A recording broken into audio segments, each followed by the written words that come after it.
ஒரு திண்ம கோளம் மற்றும் திண்ம அரைக்கோளம் ஆகியவற்றின் மொத்த பரப்பளவுகள் சமம். சமம். எதனுடைய பரப்பளவு? கோளம். இங்க திண்ம அரைக்கோளம். கோளத்தின் மொத்த பரப்பு ஈக்குவல் டு அரைக்கோளத்தின் மொத்த பரப்பு. கோளத்தின் பரப்பு, கோளத்தின் மொத்த பரப்பு அதன் அடிப்பரப்பை போல் எத்தனை மடங்கு? 4 மடங்கு. சொல்லுங்க. 4 பை ஆர் ஸ்கொயர். இன்னொரு தந்திருக்காங்க மொத்த அரைக்கோளம். அரைக்கோளத்தின் மொத்த பரப்பு. அரைக்கோளத்தின் மொத்த பரப்பு அதன் அடிப்பரப்பை போல். அடிப்பரப்புனா சொல்றோம் பை ஆர் ஸ்கொயரா? Yes miss. அரைக்கோளத்தின் மொத்த பரப்பு. அரைக்கோளத்தின் மொத்த பரப்பு.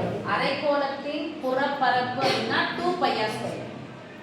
மொத்த புறப்பரப்புனா அது கூட இன்னொரு பரப்பு வட்டத்தின் பரப்பளவுனா படிக்கணும் சேர்க்கணும். அப்ப எத்தனை pi r square? 3 pi r square. இதுல அரைக்கோளத்தினுடைய ஆரமும் முழு கோளத்தினுடைய ஆரமும் சமம் நமக்கு சொல்லல.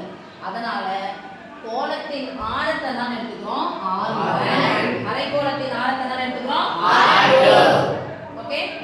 சமம் எண்ணில் கொடுத்துட்டு இன்னொன்னு கேக்குறாங்க. அது கேட்டது அப்புறம் பண்ணலாம். ஃபர்ஸ்ட் இதுல r1 r2 பார்க்கணும். எல்லாத்துக்கும் நடுவுல குறி பெருக்கல்.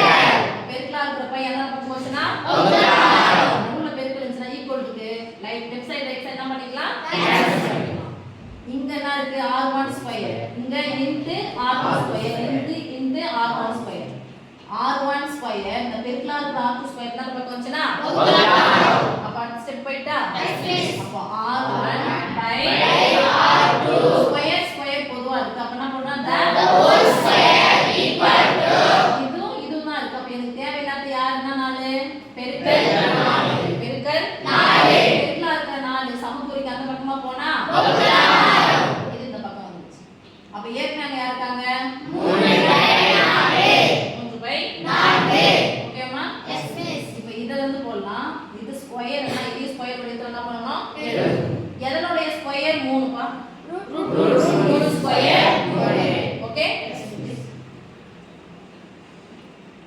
அப்ப this implies ஸ்கொயர் வடிவத்துல எழுதணும்னா எதனுடைய ஸ்கொயர் 3? Root square. ரைட். எதனுடைய square 4? Root square 4. r1 pi r2 எனக்கு கிடைச்சிருச்சு. இது கண்டுபிடிச்சீங்கன்னா 1 மார்க். ஓகே? என்ன கேக்குறாங்கன்னா அவற்றின் கன அளவுகளின் விகிதம் காண்க. கன அளவுகளின் விகிதம் காண்க. என்னுடைய கன அளவு கோளத்தின் கன அளவு இஸ்டு அரைக்கோளத்தின் கன அளவு. போலாமா? Yes yes. கன அளவுகளின் விகிதம் ஃபார்முலா சொல்ல கோளத்தின் கன அளவு 4/3 பை r³ பை r³ கோளத்தின் ஆரத்தை என்ன எடுத்துக்கிறோம்? r1 பை விகிதம் என்னது? இஸ்ட் என்னது? பை விகிதம்னா இஸ்ட்னா பை அரைக்கோளத்தின் கன அளவு. இதல பாதி எவ்வளவு? 2/3 பை r². இதனுடைய ஆரத்தை r1 எடுக்கிறேன். இதனுடைய ஆரத்தை r2 ஈக்குவல் போட்டுக்கலாமா? Yes miss. வகுத்தல் மேல எல்லாமே பெருக்கல் இருக்கா? Yes miss. இங்கே வகுத்தல் இருக்கா? இங்க கேன்சல் பண்ணலாமா? S miss. இங்கே பை 3 இங்கே பை 3 கேன்சல் பண்ணலாமா? Yes miss. இது தொகுதி இதுவும் தொகுதி. 2 2 4 சொல்லுங்க. 2 இன்டு இங்கே கியூப் இங்கேயும் கியூப். கியூப் பொதுவா போடலாமா? Yes miss. r1 pi r2 r1 pi r2 the whole cube. Okay? Yes miss. Equal to 2 into r1 pi r2 னா கிடைச்சிருக்கு பாருங்க. √3 பை 2 the whole cube.